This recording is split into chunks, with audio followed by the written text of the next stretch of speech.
Bueno, buenos días a todos. Antes que nada, espero que se encuentren todos muy bien, que estén cuidándose y cuidando al resto de sus seres queridos. Eh, y espero que haya servido las primeras clases, han tenido dificultades en tema de acceder al material, a los PowerPoint, a algún video y que las dudas que puedan haber tenido se hayan podido contestar a través del tema de los foros. Comenzamos nuestra cuarta clase teórico. Luego de haber estado analizando los distintos modelos de psicopatología, o sea, qué es lo que piensa las distintas líneas psicológicas y el modelo médico, el modelo psiquiátrico, acerca de lo que es la psicopatología y cómo estamos viendo en esta unidad 4, cómo se evalúa, cómo podemos saber qué es lo que le sucede a una persona. Comenzamos un verdadero trabajo detectivesco que tiene que ver con la entrevista clínica y qué factores son los que nos permiten a nosotros determinar qué le sucede a una persona, cómo está su funcionamiento mental,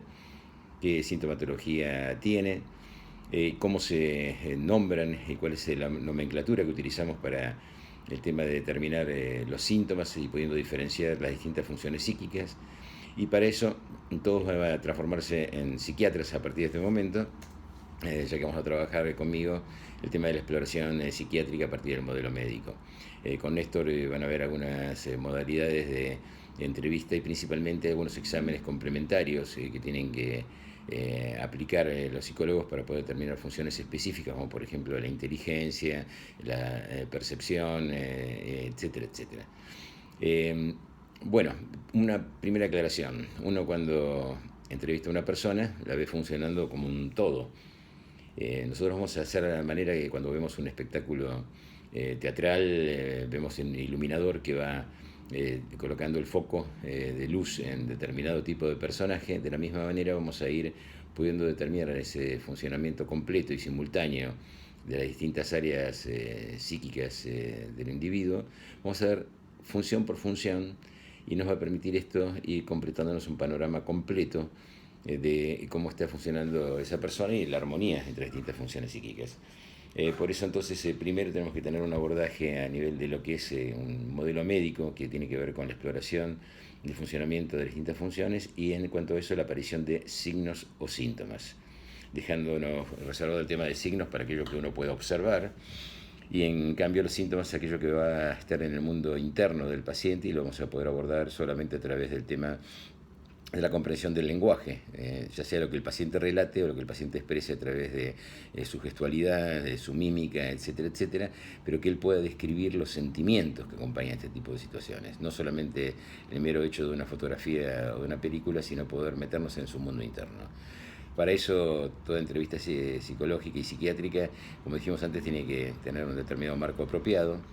Y eso para eso implica cuidar el tema de la intimidad, favorecer el tema de la calidez en el tema de una entrevista y también el cuidado físico, porque no sabemos qué tipo de pacientes nos están presentando. Es el primer caso donde ustedes van a trabajar en instituciones psiquiátricas o con patologías donde hay pacientes adictos y pueden producirse situaciones de violencia, de agresión y que hay que tratar de prevenir.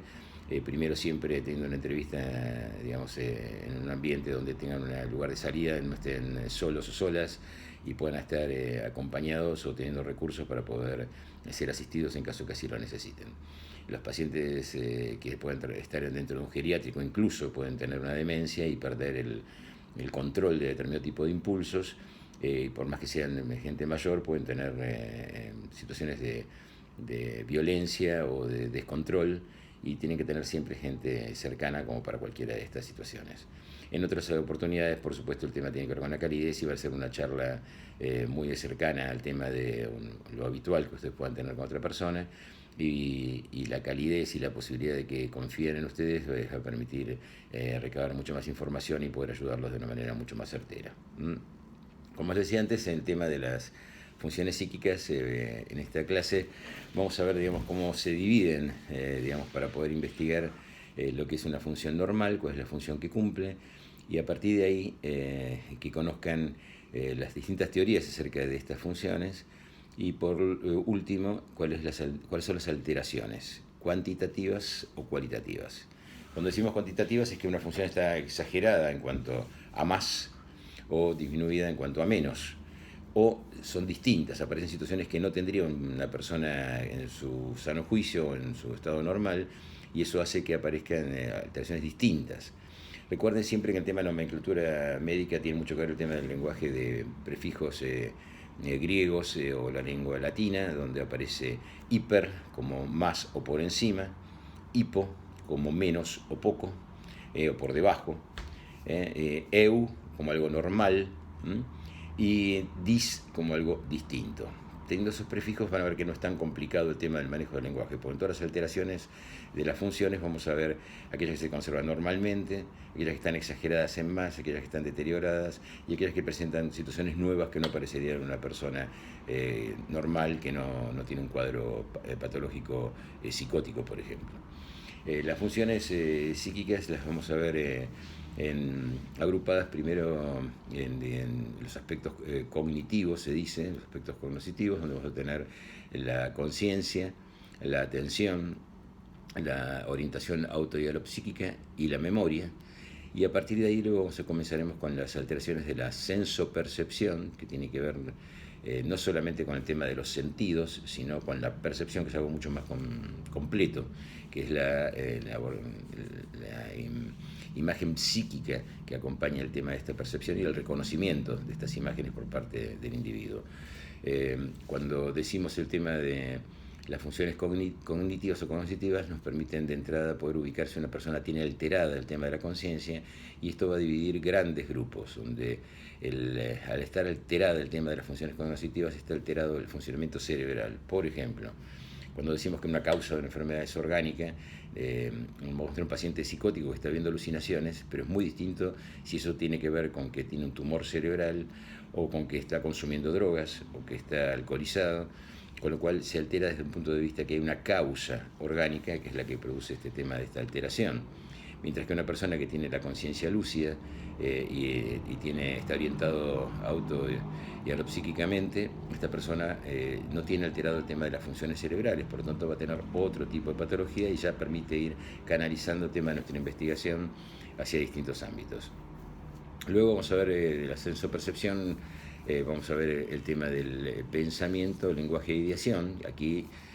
estructuramos un tema en conjunto, aunque en realidad el juicio, la ideación y el pensamiento son funciones distintas. Se las agrupamos a nivel pedagógico exclusivamente para que puedan comprender cuando uno escucha a un paciente en tema de su relato, las alteraciones en el curso y en el contenido, ¿no? Distintos tipos de ideas que aparecen en el tema del contenido que nos va a permitir detectar cuando hay una patología. Luego vamos a tener alteraciones de la psicomotricidad, y aquí me interesa especialmente que podamos ver aquellas alteraciones del movimiento y el tema de la ejecución de movimientos, porque muchos de ustedes van a trabajar justamente con alteraciones del tema del movimiento, y aquí nuevamente vamos a ver el tema cuando hay una causa física orgánica, cuando hay una causa psicológica.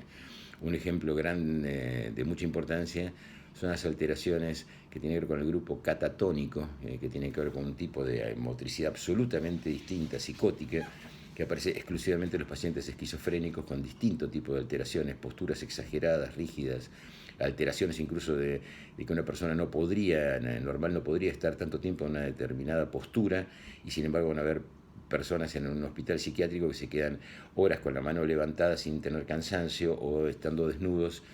frente al cielo, en una noche estrellada pero helada, y no presentan ningún tipo de sensibilidad al tema del dolor o el frío. Y en cuanto al tema de la rigidez o el tema de los movimientos, van a haber movimientos extraños que producen algunos pacientes, que se tienen con estereotipías o que tienen distintos nombres, esto que vamos a clasificar luego en la alteración de la psicomotricidad, y pasando a otro plano absolutamente mucho más común y habitual, el tema, por ejemplo, de alteraciones en una parálisis que pueda ser de tipo orgánica, pero en otros casos es una parálisis de tipo histérica, donde no hay ninguna causa física que determine que esa persona no pueda mover la mano, y tiene que ver exclusivamente con temas emocionales, y decimos que es una histeria de conversión. En el capítulo de la afectividad, los trastornos del estado de ánimo se dice, vamos a ver, distinto es el afecto del momento, todos tenemos variaciones, podemos estar tristes, contentos, enojados o lo que fuere, y otro es el estado de ánimo que tiene que ver con un cambio y un estado permanente, que a veces vamos a ver por ciclos, en el caso de los trastornos bipolares, que tiene épocas donde está absolutamente exaltado y exagerado todo, y momentos de enorme